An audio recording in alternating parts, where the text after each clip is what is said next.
Hi, we are Compilo and this video is regarding the interview questions of SQL.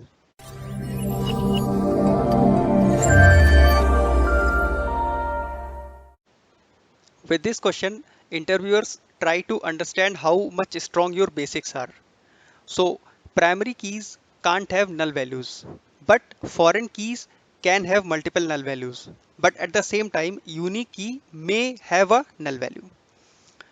Primary key can be only one per table, foreign key may be more than one, and same applies to unique key. When it comes to primary key, it is a default clustered index. In foreign key, we do not have any default index. We must manually create. When it comes to unique key, we have unique non-clustered index. How to remove duplicates from a table? There are assorted ways which we can use, like we can use distinct clause, or there are different other ways. But what I want to focus here is I want to use a CTE. So as you can see on the screen, we can create a CTE with remove duplicate CTE as select everything by using row number function over, and then we have to use partition by clause on employee ID, and then we will have to order by employee ID. And after that, after creating a CTE, we have to delete values from the CTE where row number is greater than 1. And after that, once we will select everything, then we will see that we do not have any duplicate values. Next question is how to get nth row from a table. Again, we have different ways to get the output of this question, but one of the most common is by using limit.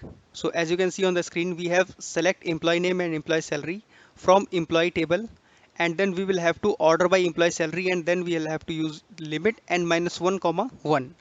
So you just have to focus on limit n minus 1 comma 1, because if you are going to use for second highest salary, so you just have to use limit 1 comma 1. Next question is what are the outputs of inner and left join for these two tables? So as you can see, this is one of the common questions where we have null values, and interviewers try to understand if you know the concepts or not. So if we talk about left join, so we will get null values here like 1 1, then 5 null, then 7 null, then null null. Okay, but when it comes to inner join, we will only get 1 and 1. Another popular question is what are stored procedures? So in one line, stored procedures are reusable SQL codes. And if we take for example, what we have to do is we have to use create procedure clause, and we will use sp employee details as begin, and then we will write our SQL query, and then we'll end. To execute the stored procedure, we will use exec. We can also use execute. And for naming convention, we have used sp, which is very common in industry also. Along with that, stored procedures can be simple with default parameters, with output parameters. Also, they can be encrypted, and we can have temporary stored procedures too. So these were quite a few interview questions, and I hope you have understood them, and you can answer them easily in case you encounter any of them. Thank you for watching.